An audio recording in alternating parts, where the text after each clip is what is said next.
Hello, this is Mr. Collier, and today we're reviewing derivatives. So we got a function here. We're going to find the derivative, and don't forget to use proper notation. We're going to use dy by dx equals, and we take the exponent and multiply by the coefficient here. We're going to get 10x, reduce the exponent by 1.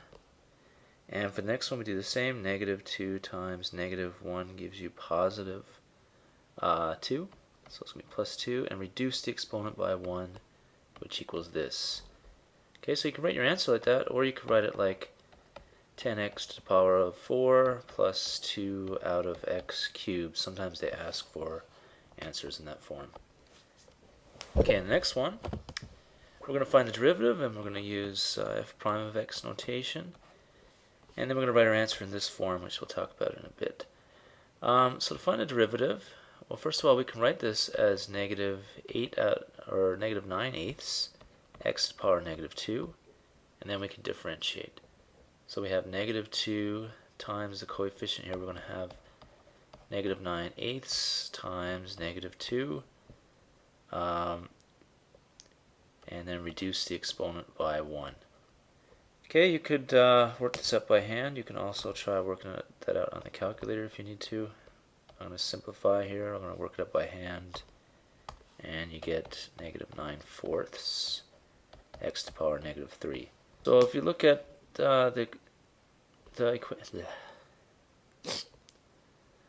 this equation, then actually we already have it in the correct form, because this here, the exponent is an integer, so we already have it in the correct form.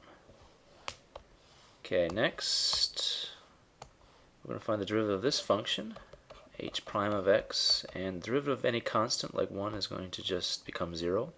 Derivative of x is 1. The derivative of this is going to be 3 times 3 is 9, x squared, and then 5 times 5 is 25, and we're going to have x to the power 4. Then we're going to have minus 14 just x.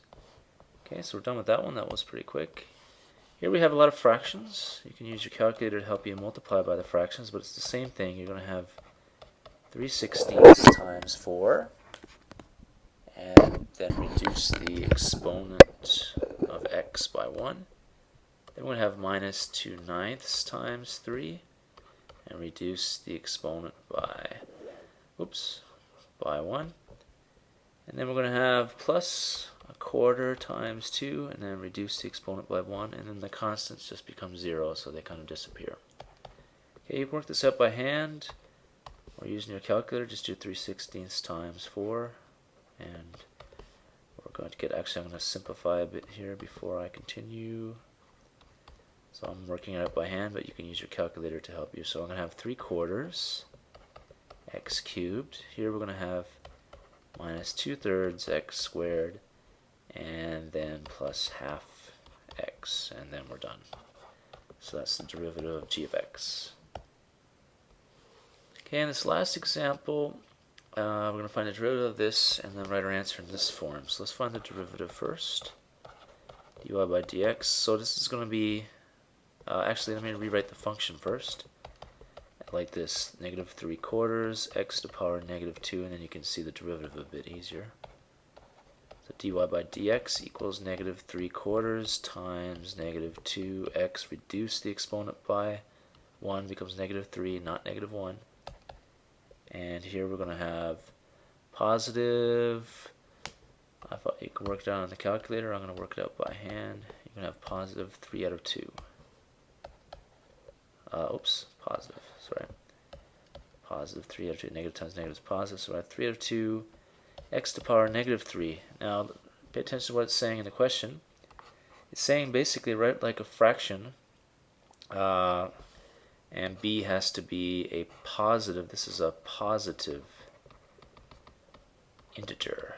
Okay, positive number, that's not a fraction basically. This is a negative exponent we have right now. We need to make it positive by writing this in the denominator. So this is like 3 halves times 1 over x cubed, okay, which equals 3 over 2x cubed. So there's your final answer in the correct form.